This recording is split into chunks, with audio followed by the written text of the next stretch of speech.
Maja, but luck today, but congratulations for such an amazing run, an historic one. What are you most proud of from this week, and what are the things that you take from this tournament? Yeah, definitely unforgettable 3 weeks for me. Yeah, such a great time. I'll never forget these 3 weeks for sure. Yeah, definitely very challenging one today. Mirra was much better player today and she deserved to win. But definitely I'm proud of my effort. I obviously gave my all. Yeah, and I think I can be proud of myself too. Questions, please.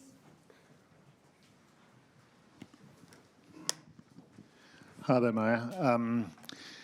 Your world has changed a little bit in the last few weeks, I would imagine, and I also imagine you haven't had much time to think about that. But now that you're finished with the tournament, what differences do you think you will have ahead of you in life, given the ranking you now have, the money that you have that you didn't have before? Well, I guess I'll see, you know. It will be different for sure. But I think and I hope I'll adapt. I definitely will work hard, as I am working hard. Yeah, I'll give my all to be better each and every day, and I'll see what the results will be. But yeah, definitely very grateful for this time. But yeah, it's in the past now, so I just need to continue to stay present, you know, and yeah, give my all to be a better player every day. Congratulations, Maja. How different do you think the level of tennis you played during this tournament is to what you played previous to this tournament? And how do you think you'll be able to sustain this level of tennis going forward? Yeah, I mean, honestly, I didn't feel like I'm playing my best tennis, which is kind of weird. But yeah, I mean, I feel like I gained a lot of confidence because I've never really played against the high-ranked players before. So it was the very first time that I faced them. And yeah, definitely gained a lot of confidence. And yeah, don't remember exactly what was your question. I'm sorry. How are you going to continue going forward? Yeah, I mean, I will keep on working hard as I am now. And yeah, I mean, I will give my all to continue, you know, and to be a better player, really. How do you feel about grass, the surface, of course? How do you think your tennis suits that surface? Well, last year's it's been a struggle for me on grass, honestly. But before I loved playing on grass. I feel like I can use a lot of touch and slices. I move pretty well on the court and I anticipate pretty well. So, yeah, I mean, it's always exciting because it's such a short period of time, you know, that we have on grass. But yeah, I guess I'll see. But I'm ready for the challenge. Maja, congratulations on your amazing run. I'm so interested about that, how you're going to handle all media and not only media attention. On the one side, to save your safe place, and on the contrary, to show people who you are, to tell something more about you. Is it difficult or not so much?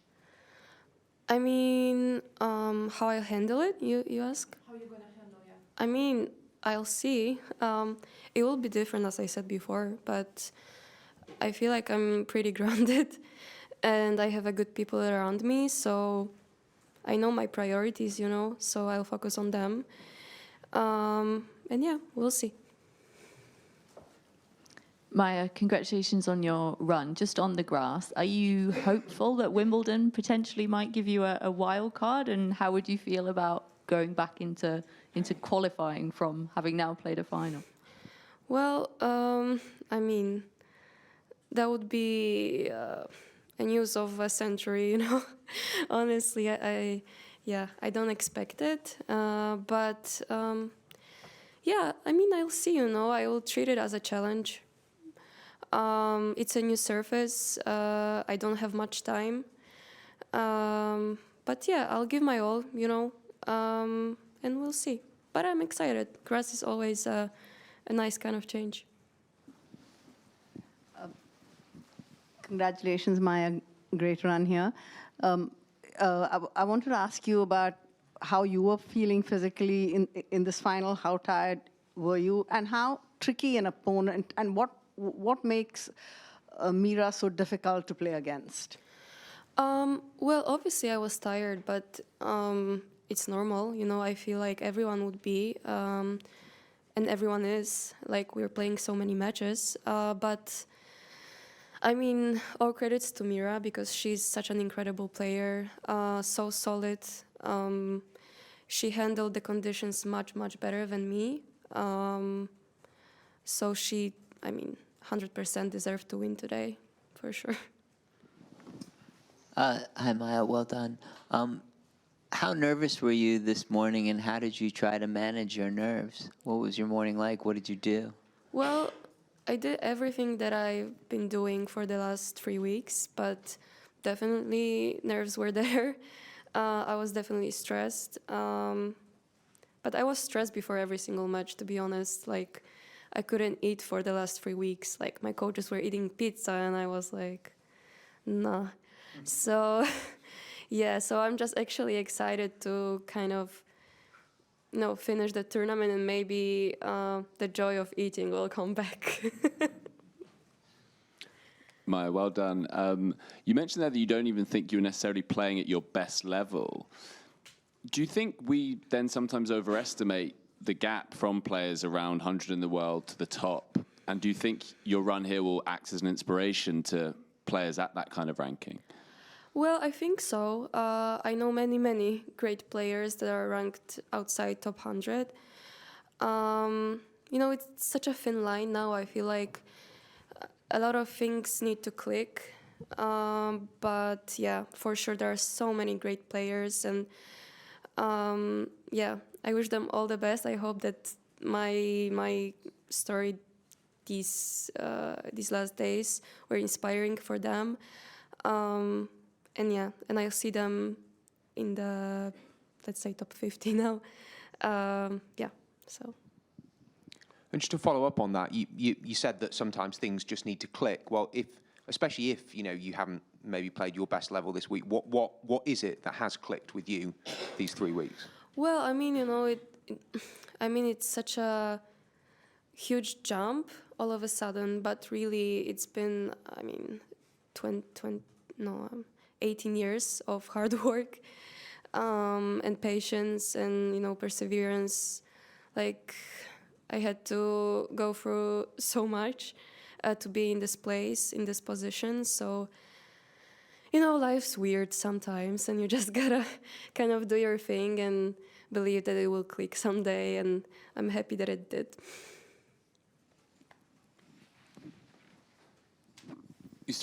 You got a lead in midway through the first set, and then she won, I think, 10 games in a row. So what was the challenge when momentum went away from you, and how did you try to bring it back? Well, I felt like I have no weapon against her today. She definitely handled wind much better than me, and she played so smart. So yeah, I feel like then, you know, the nerves, she wanted to kind of, you know, finish, like, you know, and she played with the wind, so she was a bit like, not hiding, but like running away from the ball a bit. But yeah, the wind was crazy, so, I mean, I was very, like, not surprised. I would say I admire how she handled it, you know? Like, I know that I need to, like, work on it, and I have a lot of work to do with that, so... Mirra talked about the demons in her head and the mental aspect of the game and how her psychologist helped her. And I know you've also had some issues with the mental aspect of the game. Is this something that all the top tennis players deal with? And, you know, why is it such a mental game? Well, I guess you need to ask them. I can't speak on their behalf, but I mean, I feel like tennis is such a tough sport. It's so individual. We start so early. We're basically kids when we start, and we are teenagers. And you know, people are expecting that we are gonna behave like adults already, and we're just kids, really. So the pressure is huge because every match we're kind of exposed, and people can judge us like whatever they want, you know. And in this day and age, it's like you can write anything in the internet. So yeah, I feel like it's very challenging, and you just gotta protect yourself as well as you can. Yeah. You just mentioned the thin line between the top 100 and the top 10. Do you think the mental strength is really that the thing that makes difference? I'm sorry, what? The mental strength of players Mental makes the difference between top 10 and top 100? Well, it's a tough question. I mean, I feel like, I mean, for example, Mirra today, she was so strong, she was so smart on the court. You know, she's only 19 years old, but she looks like she's so experienced. So I honestly don't know. I will need to, if I want to race in the rankings, I will need to kind of figure out what's, you know, needed to be there. So then I'll give you the answer. Any other question in English before we move on then? Just on your ranking, I mean, you're going to be, I think, 21 tomorrow or Monday, and that will get you into pretty much every tournament. But I'm wondering, before that, there's this Wimbledon wildcard, which you mentioned as a possibility, and tournaments like Berlin or something like that. Would you like to play these main draws? Would you like for these tournaments to give you these wildcards before your ranking catches up on the entry lists? Yeah, I'm not gonna play anything before grass. That's for before Wimbledon. That's for sure. I definitely need some time to recharge. Even before the Roland-Garros, I said that I need vacation after the tournament. So now it's like 3 weeks that I'm kind of like not waiting because I wanted to be here. But I just knew back in my head that I'm going for the vacation after French Open. So yeah, definitely need some time to recharge, and I'm gonna play only Wimbledon this year.